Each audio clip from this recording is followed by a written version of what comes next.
நியாயாதிபதிகள் 15ஆம் அதிகாரம் 14 20 வசனம் வரைக்கும் நான் வாசிக்கிறேன். Judges chapter 15 verses 14 to 20. Samson Lekhi வரைக்கும் வந்து சேர்ந்த பொழுது பெலிஸ்தர் அவனுக்கு விரோதமாய் ஆரவாரம் பண்ணினார்கள். அப்பொழுது கர்த்தருடைய ஆவி அவன் மேல் பலமாய் இறங்கினதினால் அவன் புயங்களில் கட்டியிருந்த கயிறுகள் நெருப்புப்பட்ட நூல் போலாகி அவன் கட்டுகள் அவன் கைகளை விட்டு அருந்து போயிற்று. உடனே அவன் ஒரு கழுதையின் பச்சை தாடை எலும்பை கண்டு தன் கையை நீட்டி அதை எடுத்து அதனாலே 1000 பேரை கொன்று போட்டான். அப்பொழுது சிம்சோன், கழுதையின் தாடை எலும்பினால் குவியல் குவியலாக பட்டு கிடக்கிறார்கள், கழுதையின் தாடை எலும்பினால் 1000 பேரை கொன்றேன் என்றான். அப்படி சொல்லி தீர்ந்த பின்பு தன் கையில் இருந்த தாடை எலும்பை எறிந்துவிட்டு அவ்விடத்திற்கு ராமத் லேகி என்று பெயரிட்டான். அவன் மிகவும் தாகமடைந்து கர்த்தரை நோக்கி கூப்பிட்டு, தேவரீர் உமது அடியேன் கையினால் இந்த பெரிய ரட்சிப்பை கட்டளையிட்டிருக்க இப்பொழுது நான் தாகத்தினால் செத்து விருத்த சேதனம் இல்லாதவர்கள் கையிலே விழ வேண்டுமோ என்றான். அப்பொழுது தேவன் லேகில் உள்ள பள்ளத்தை பிளக்க பண்ணினார். அதிலிருந்து தண்ணீர் ஓடி வந்தது. அவன் குடித்த பொழுது அவன் உயிர் திரும்ப வந்தது. அவன் பிழைத்தான். ஆனபடியால் அதற்கு எண்ணக்கோரி என்று பெயரிட்டான். அது இந்நாள் வரையும் லேகியில் இருக்கிறது.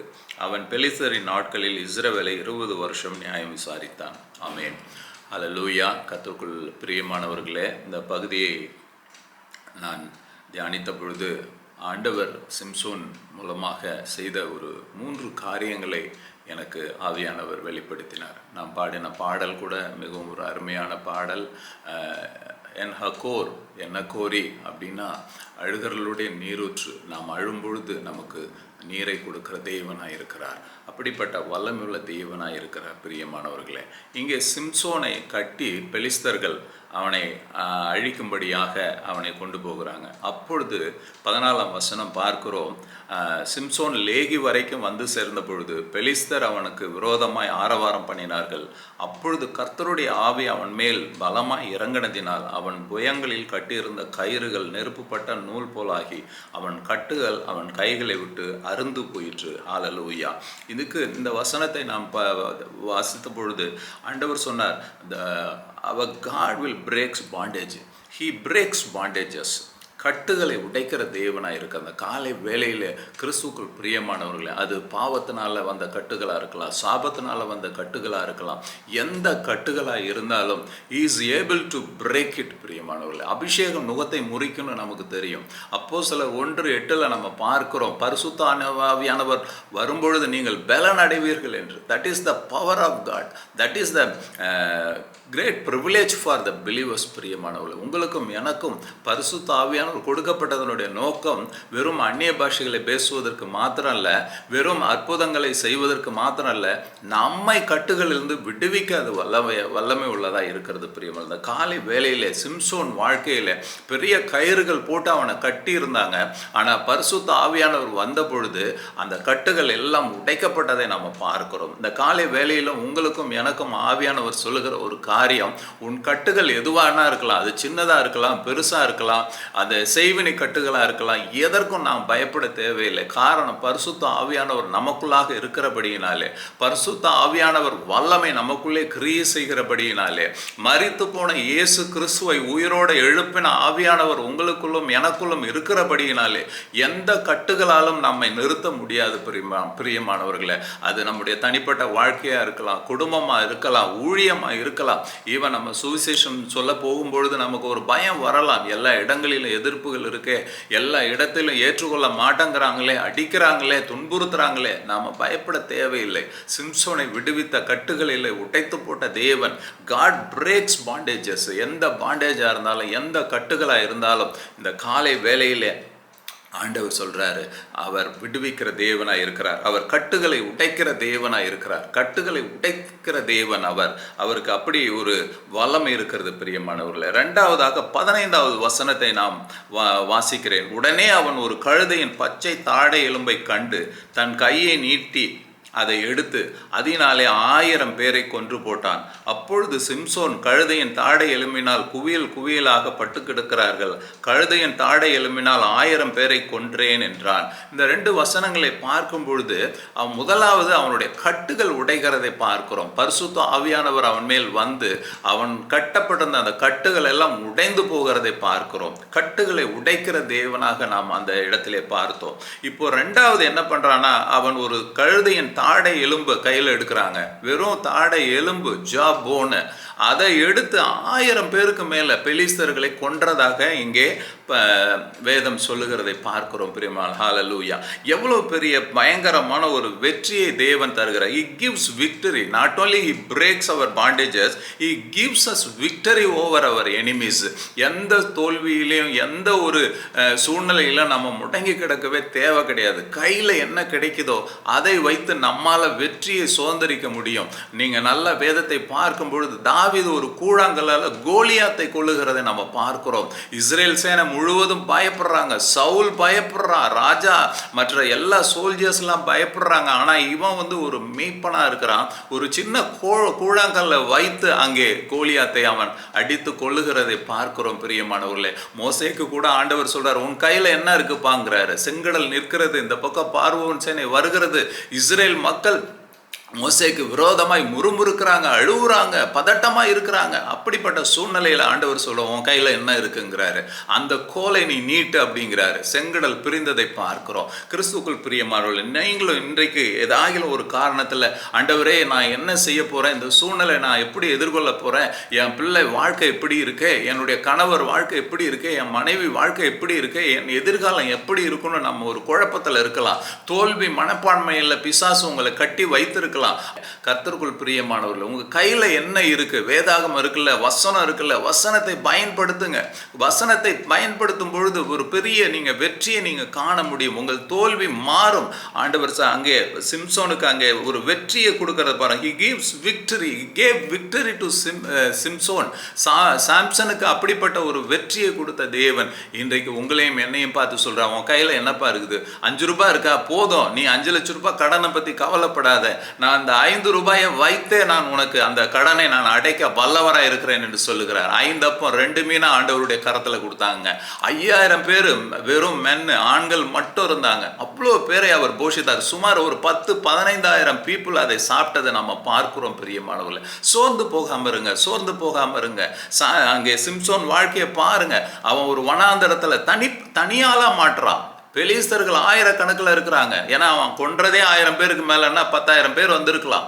ஆனா சிம்சோனு கூட இருந்தவர் வல்லமை உள்ள தேவனாக இருக்கு. அவர் கட்டுகளை உடைக்கிறவர் மாத்திரம் அல்ல, வெற்றியை கொடுக்கிற தேவனாக இருக்கிறார். இன்றைக்கு அதே ஆண்டவர் தான் உங்களோடும் என்னோடும் பேசி கொண்டிருக்கிறார். உனக்கு வெற்றியை தரும்படியாக. வாலிப பிள்ளையா இருக்கலாம், நீங்க உங்க வாழ்க்கையில எதுவும் நடக்கலன்னு நீங்க நினைச்சிட்டு இருக்கலாம், இனிமே நடக்காதுன்னு கூட நீங்க நினைக்கலாம். அப்படி நினைக்கவே நினைக்காதீங்க. கர்த்தர் பெரிய காரியங்களை செய்கிறவராக இருக்கிறார். He gives you victory in any situation. மூன்றாவதாக நாம் 19வது வசனத்தை பார்க்க 18-19 நான் வாசிக்கிறேன். verses 18 and 19. அவன் மிகவும் தாகம் அடைந்து கர்த்தரை நோக்கி கூப்பிட்டு, தேவரீர் உமது அடியேன் கையினால் இந்த பெரிய ரட்சிப்பை கட்டளையிட்டு இருக்க, இப்பொழுது நான் தாகத்தினால் செத்து விருத்த சேதனம் இல்லாதவர்கள் கையிலே விழ வேண்டுமோ என்றான். அப்பொழுது தேவன் லேகில் உள்ள பள்ளத்தாக்கை பிளக்க பண்ணினார். அதிலிருந்து தண்ணீர் ஓடி வந்தது. அவன் குடித்த பொழுது அவன் உயிர் திரும்ப வந்தது. அவன் பிழைத்தான். ஆனபடியால் அதற்கு என்னக்கோரி என்று பெயரிட்டான். அது இந்நாள் வரையும் லேகில் இருக்கிறது. ஹalleluya. கிறிஸ்துவுக்குள் பிரியமானவர்களே, முதலாவது அவனுடைய கட்டுகளை தேவன் உடைக்கிறதை பார்த்தோம். ரெண்டாவது அவனுக்கு ஒரு பெரிய வெற்றியை கொடுக்கறத பார்த்தோம். வெற்றிக்கு அவனுக்கு எந்த விதமான வெப்பன்ஸும் இல்லை, அங்க ஸ்வாட் இல்லை, எதுவுமே கிடையாது. அவனுக்கு கிடைத்தது ஒரு கழுதையினுடைய தாடை எலும்பு. பிரியமானவர்களே, அதை வைத்து 1000 பேருக்கு மேல கொண்டு இருக்கிறான். எவ்வளவு பெரிய வல்லமை உள்ள தேவன் ஆண்டவர் நமக்கு அவர் இருக்கிறார். மூன்றாவதாக பார்க்கிறோம், அவனுக்கு அவ்வளோ பெரிய சண்டையில் அதுக்கு பின்னதாக அவனுக்கு ஒரு பெரிய தாகம் வருகிறது. அவன் சாக போகிற சூழ்நிலை தான். அப்பொழுது ஆண்டவரை நோக்கி சொல்கிறான், ஆண்டவரே நான் சாகணுமா, எனக்கு இரக்கம் செய்யுங்கன்னு. அந்த பள்ளத்தாக்கை பிளக்கும்படி தேவன் செய்கிறாருங்க. கண்மலையை பிளந்து இஸ்ரேல் மக்களுக்கு தண்ணீரை கொடுத்த தேவன். அற்புதம் எப்படி வேணால் நடக்கும். நீங்களும் நானும் நினைக்கிற பிரகாரம் தேவன் செய்கிறது இல்லை. ஏன்னா அவர் மனுஷர் கிடையாது. அவருடைய யோசனைகள் எல்லாம் வித்தியாசமாக இருக்குது. பிரியமானவர்களே, என்னுடைய வாழ்க்கையிலும் கூட நான் அநேக காரியங்களை திட்டமிட்டு இருக்கிறேன், பலது நடக்காம போச்சு. ஆனா இப்பொழுதும் ஆண்டவரை நான் முழுவதுமாக நம்பி இருக்கிறேன். காரணம் என்னவென்றால், ஆண்டவர் எந்த சூழ்நிலையிலும் பள்ளத்தாக்கை பிளந்து நீரூற்றை வரச் செய்கிற தேவன். உங்கள் காய்ந்து போன வாழ்க்கையில நீரூற்றை உண்டாக்குகிற தேவன். கர்ப்ப பையிலே தேவன் குழந்தையை வைக்க வல்லவராய் இருக்கிறார். டாக்டருங்க சொல்லலாம், உன் கர்ப்பப்பை சுருங்கிடுச்சு, உன் கர்ப்பப்பையில கட்டி இருக்கு, உன் கர்ப்பப்பை இனிமே குழந்தையை ஏற்றுக்கொள்ளாது, உன்னுடைய டியூப் சரியில்லை, உனக்கு ஓவம் ப்ரொடெக்ஷன் இல்லை, உனக்கு பீரியட்ஸ் ரெகுலராக ஆகாது, இதெல்லாம் கேட்காதீங்க. வனாந்தரத்தில் அவர் வயல்வெளியை உண்டாக்குகிற தேவன், செழுமையாக்குகிற தேவன், அவர் பேரன் விமன பிள்ளைத்தாட்சியாய் ஆக்குகிற தேவனாய் இருக்கிறார். அவர் வீடு வாசல் தனிமையாக இருக்கிறவர்களுக்கு வீடு வாசல்களை ஏற்படுத்துகிற தேவனாய் இருக்கிறார். நீங்கள் சிஸ்டர் பிரதர், நீங்கள் இருக்கிற சூழ்நிலையை பார்க்காதீங்க, தேவனை நோக்கி பாருங்க. Look unto God. இங்கே சிம்சோனுடைய வாழ்க்கையில் அவனுக்கு பெரிய வெற்றி கிடைத்தது, ஆனால் அவன் உயிர் போகிற சூழ்நிலை, அங்கே தண்ணீர் கிடைக்க வாய்ப்பே இல்லை, யாருமே அங்கே உதவி செய்ய ஒருவர் இல்லை. ஆண்டவர் ஆனால் சும்மா இல்லைங்க, அவர் ஒரு நாளும் நம்மை கைவிடுகிற தேவன் இல்லை பிரியமானவர்களே. அங்கே பள்ளத்தாக்கில் அவர் ஒன்றும் அங்கேருந்து அவங்க ஊரில் இருந்து இஸ்ரேல் மக்கள்கிட்ட தண்ணி கொடுத்து அது போல் சிம்சோன் இருக்கிறான், ஒரு 30 கிலோமீட்டருக்கு அந்த பக்கம் இருக்கிறான், கொண்டு போய் கொடுங்கன்னு சொல்லலைங்க.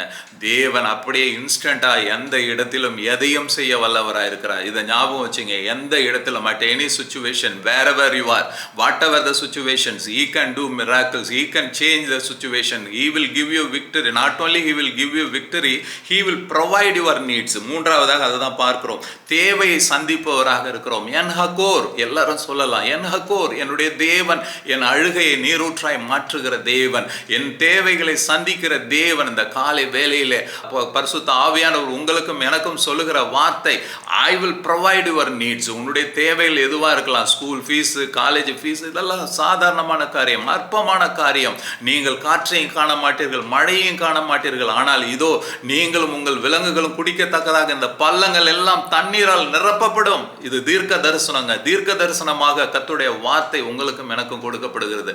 அவர் கட்டுகளை உடைக்கிற தேவனாய் இருக்கிறார், அவர் வெற்றியை கொடுக்கிற தேவனாய் இருக்கிறார், அவர் நம்முடைய தேவைகளை சந்திக்கிற தேவனாய் இருக்கிறார். பிரியமானவர்களே, இது ஏதோ ஒரு உற்சாகப்படுத்துகிற வார்த்தை மாத்திரம் அல்ல பிரியமானவர், இது தேவனுடைய வார்த்தை.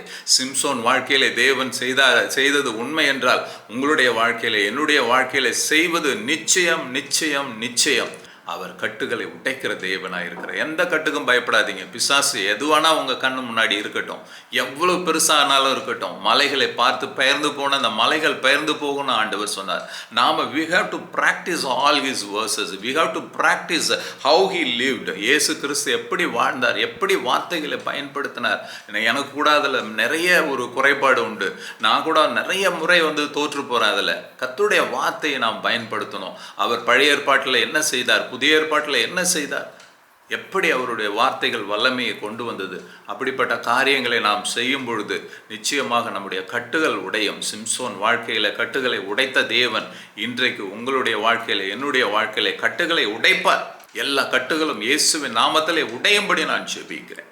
அதே போல தோல்விகள் மாறும்படி இயேசுவின் நாமத்திலே நான் சொல்லுகிறேன். I speak victory for your people, Lord. நான் ஒவ்வொருவருக்கும் வெற்றியை நான் பேசுகிறேன். அதே போல தேவைகள் சந்திக்கப்படுவதாக இயேசுவின் நாமத்தில். எந்த தேவையாக இருந்தாலும், சின்னதோ பெருசோ, அது எவ்வளோ பெருசாக இருந்தாலும் சரி, 5 கோடி ரூபாய் பட்ஜெட்டாக கூட இருக்கட்டும், ஆண்டவர் இன்றைக்கு சொல்லுகிறார், என் ஹக்கோர். அவர் வனாந்தரத்தில் நீரூற்றை உண்டாக்குகிற தேவன், அற்புதங்களை செய்கிறவராயிருக்கிறார். கர்த்தர் எப்படியாக சிம்சோன் வாழ்க்கையில் பெரிய காரியங்களை செய்த தேவன் உங்களுடைய வாழ்க்கையில, என்னுடைய வாழ்க்கையில பெரிய காரியங்களை செய்வாராக. கர்த்தர் உங்கள் ஒவ்வொருவரையும் ஆசீர்வதிப்பாராக. ஆமேன், ஆமேன்.